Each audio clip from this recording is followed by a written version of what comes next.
ha sido bastante esperanzador, porque él ha señalado que se espera una recuperación económica. Sin embargo, no sabemos si esto será así, porque según algunos expertos no sabemos aún el impacto del fenómeno del niño global, un impacto que podría traer también consecuencias económicas, como ya lo han señalado además muchos expertos. Vamos a ver lo que opina justamente sobre este tema a propósito de la llegada del niño global y porque se van a presentar hoy en una mesa redonda sobre el niño global, amenazas y propuestas al expresidente de CONFIEP y ahora decano del Consejo Departamental de Lima del Colegio de Ingenieros. ¿Cómo está, ingeniero Roque Benavides? Muy buenas tardes, bienvenido a Latina Noticias Digital. Muy buenas tardes, muchas gracias por la entrevista y a sus órdenes. Muchas gracias. Se van a presentar hoy en una mesa redonda a propósito de la llegada del niño global, pero yo le quería empezar abordando la conferencia de prensa que acaba de brindar el ministro de Economía, Alex Contreras. Más que una conferencia de prensa, en realidad ha sido un pronunciamiento. Él tiene la esperanza de que va a haber una recuperación económica, pese a que ya se han dado cifras de recesión y de bajo crecimiento en el último trimestre de este año, incluso en el último semestre también. Es lamentable que estemos hablando de la posibilidad de recesión. Ujú. Definitivamente ese no es el camino que nosotros quisiéramos, pero entendemos el esfuerzo que está haciendo el ministro Contreras y el gobierno de la señora Boluarte. La calidad de los ministros que hoy día tenemos es muy superior a la calidad de los ministros que hemos tenido en los últimos meses. No nos olvidemos que con el señor Castillo tuvimos 80 ministros en 13 meses. Así no hay posibilidad de tener ninguna planificación, ninguna visión de futuro. Así que yo tengo la convicción de que el ministro Contreras está diciendo lo que es correcto. Vamos a recuperarnos económicamente, producto de tratar de simplificar todos los trámites que se tienen que cumplir para las inversiones y definitivamente con la estabilidad política y económica que se ha recuperado en buena medida, pues creo yo, como peruano y como optimista que tengo que ser de mi país, creo que vamos a enrumbarnos a mejores épocas de las que tenemos ahora y las que hemos tenido hace unos meses. Claro, porque inevitablemente hubo a inicios de año con las protestas sociales y luego con las consecuencias del fenómeno del niño costero, una baja en el crecimiento económico. Ha sido inevitablemente perjudicial el primer semestre de este año, ¿verdad? Pero por factores distintos. Ajá. Como usted muy bien lo ha dicho, las protestas Ujú. sociales, quién sabe, asusadas por algunos grupos disidentes de este gobierno, y por supuesto el niño global algún impacto ha tenido, pero creo que han sido las protestas lo que más daño ha hecho en el campo del turismo. Han destruido el Cusco, han destruido el turismo en Puno. Yo no sé, mis compatriotas del Cusco y del Puno tienen que reflexionar, porque el turista que llega y no logra ver un Machu Picchu, no logra ver el lago Titicaca porque le bloquean una carretera, ese turista no vuelve a regresar. La producción y el comercio pues se han visto muy afectados, así que yo invocaría a que nuestros compatriotas reflexionen. Se están haciendo más daño ellos, están generando más zozobra de la que en el fondo necesitamos. Pero eso viene pues acompañado de unos meses, como he repetido, de mucho desorden, de mucha inestabilidad política que tampoco han contribuido al crecimiento económico. Lo que se va a abordar en esta mesa redonda sobre el niño global que van a tener esta tarde, amenazas y propuestas. Si bien es cierto, hay una partida presupuestal para prevenir los impactos o las consecuencias del fenómeno del niño global, ¿cómo asegurar también la ejecución? Es un problema, ¿no? Bueno, los ingenieros y los arquitectos, porque vamos a juntarnos con el Colegio de Arquitectos, Ujú. tenemos pues una responsabilidad que asumimos con toda seriedad. Nosotros tenemos que hacer propuestas. Nosotros no somos gobierno, pero somos los profesionales que quién sabe estamos más involucrados con lo que podría ser un desastre producto de un terremoto o de un niño global. Y entonces tenemos que hacer propuestas. Y lo que vamos a discutir con los arquitectos del Colegio de Arquitectos es cómo hacemos para dar esas alternativas que los técnicos deberíamos y debemos dar a nuestro país y al gobierno, por supuesto. Quería preguntarle su percepción también sobre el mensaje de la presidenta Dina Boluarte. Usted cuestionó que no haya tenido anuncios precisos sobre la inversión minera, pero según las cifras que han salido hoy, uno de los sectores que más ha avanzado o el que sí ha tenido crecimiento en nuestro país es el sector de minería. Sabemos que Quellaveco, por ejemplo, que es una mina cuprífera, está avanzando también en sus operaciones y según algunos expertos, hoy hemos conversado con algunos economistas, el sector minería sí es de los pocos que ha crecido. Por supuesto, el sector pesca está bastante perjudicado también por el fenómeno del Niño. Pero, ¿qué le pareció en general el mensaje de la presidenta Dina Boluarte? Bueno, primero muy largo, me pareció hasta cierto punto desordenado, pero cuando he hablado de la inversión, no he hablado solamente de la inversión minera, Ujú. yo creo que se habló muy poco de inversión en todos los sectores. Y usted hace muy bien en mencionar que Quellaveco ha sido el baluarte del crecimiento de la industria minera, pero después de Quellaveco, ¿qué? Ujú, No claro. hay otro proyecto, no hemos avanzado en otros proyectos. Yo sí conozco, por supuesto, el sector minero y le Ujú. puedo asegurar que Quellaveco es el último gran proyecto y con la tramitología, con la burocracia, con el tema de las comunidades, que a veces no tenemos el suficiente acompañamiento de parte del Estado, pues vemos con preocupación el futuro. Los peruanos tenemos que vivir pensando en el futuro. El presente ya fue.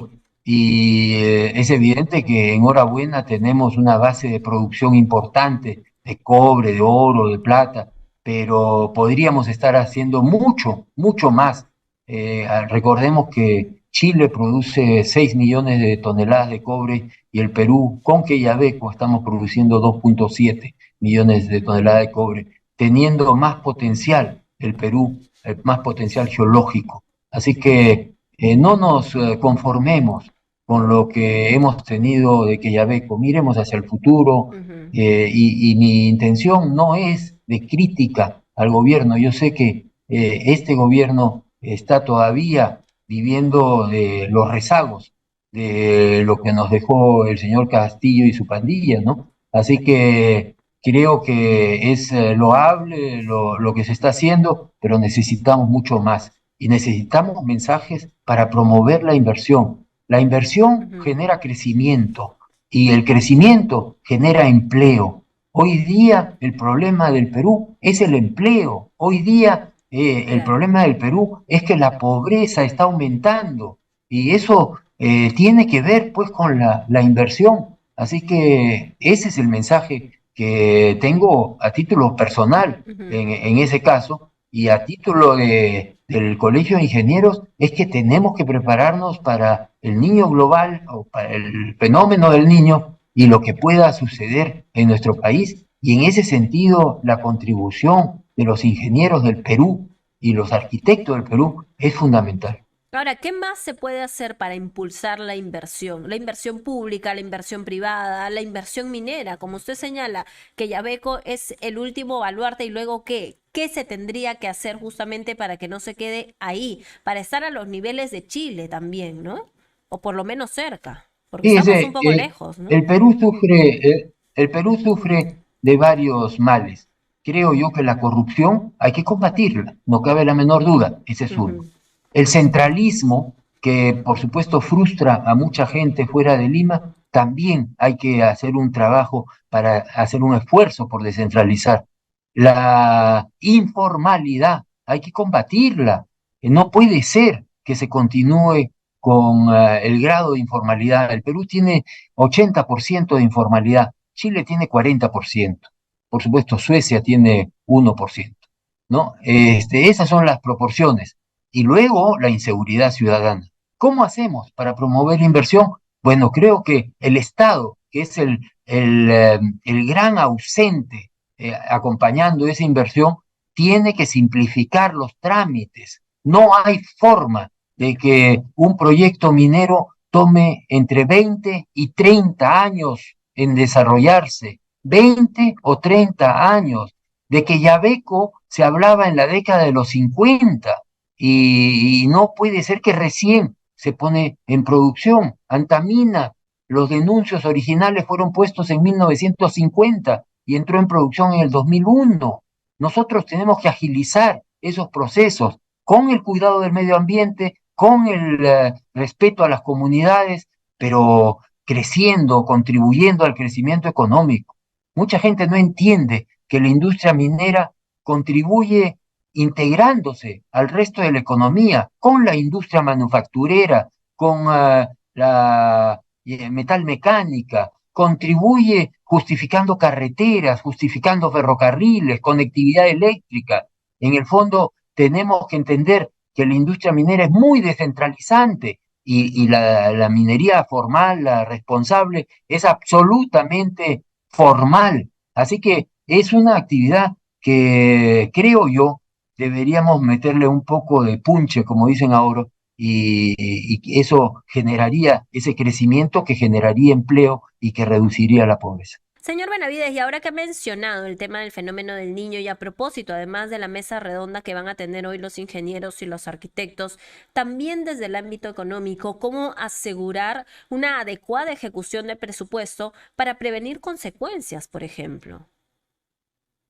Bueno, nuevamente regresamos al Estado a nivel de gobierno central, gobiernos regionales, que no Ajá. invierten los dineros que tienen. Acá el gran ausente en el crecimiento es el Estado.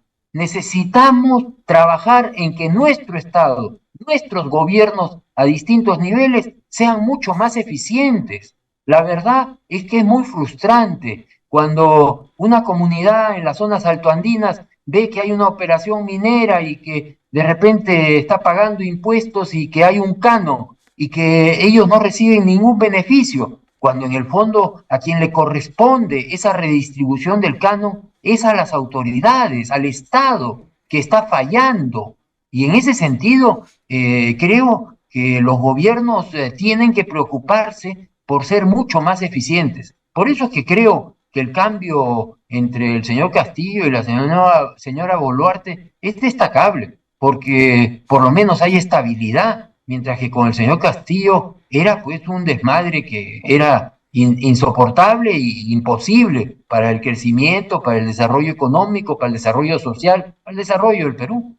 Ujú. Ahora, ¿no podría aprovecharse también, por ejemplo, la infraestructura? Porque es a veces la primera dañada cuando hay un fenómeno climatológico, porque se destruyen colegios, a veces hospitales, viviendas.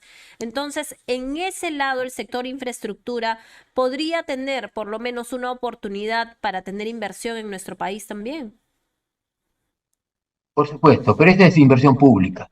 Y la Ajá. verdad es que tengo que decirle que lo que importa acá es la inversión privada. Yo no sé si usted es consciente Ujú. que del 100% de la inversión, 80% en el Perú es inversión privada y 20% es inversión pública. Muy importante y que por supuesto tenemos que exigir que sea bien hecha.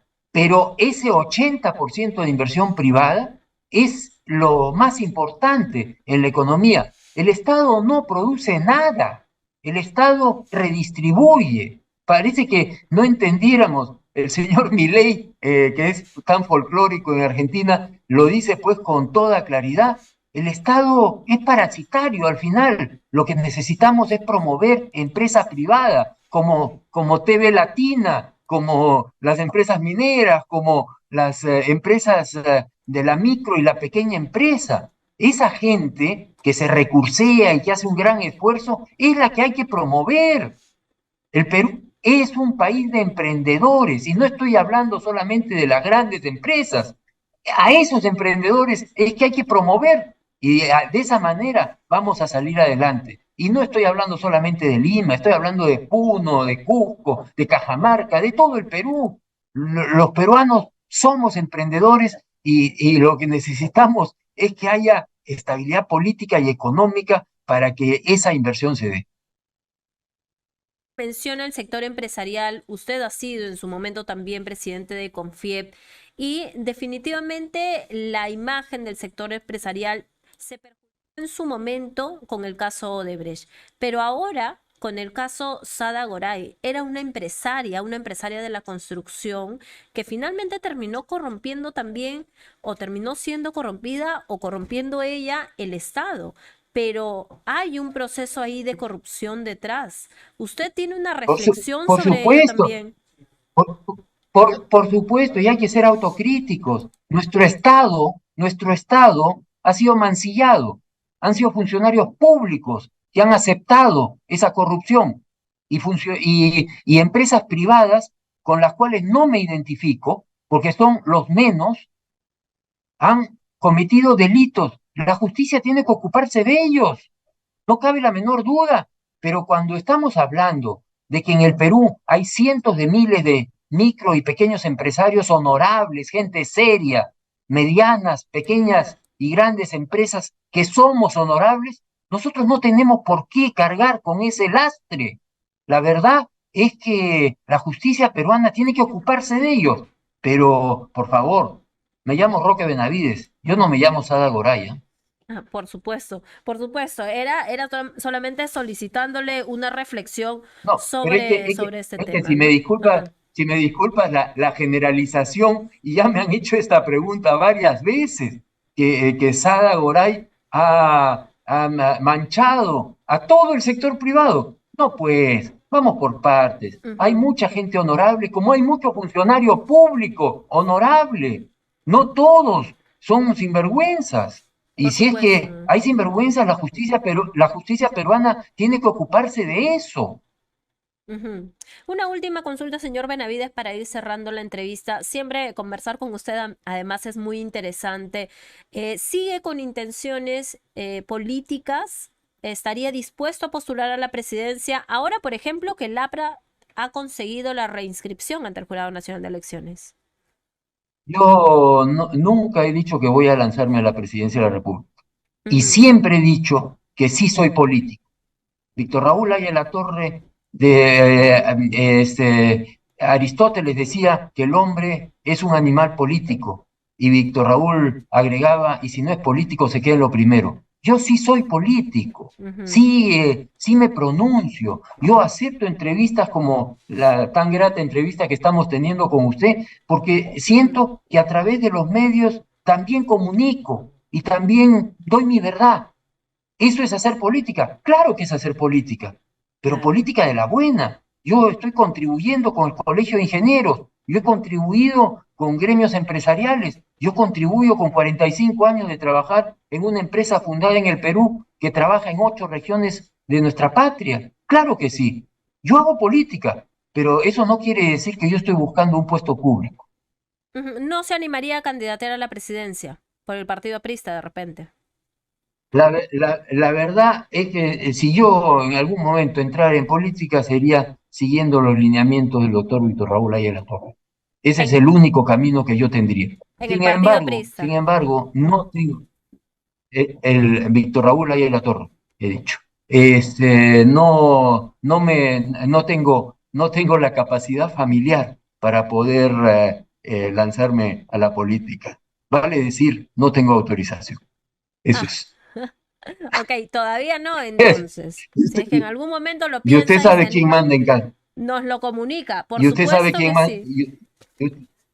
Usted sabe quién manda en casa. Así es. Ok, todavía no tiene la autorización entonces. Muchas gracias, señor Roque Benavides, expresidente de Confiep. Ahora Así. también además van a tener una mesa redonda desde el Colegio de Ingenieros y el Colegio de Arquitectos Niño Global, amenazas y propuestas, ¿verdad? Esas son las cosas constructivas que estamos haciendo Ajá. desde el Colegio de Ingenieros. Los profesionales del Perú estamos trabajando para contribuir con nuestro país y hacer propuestas. Eso es lo que estamos haciendo.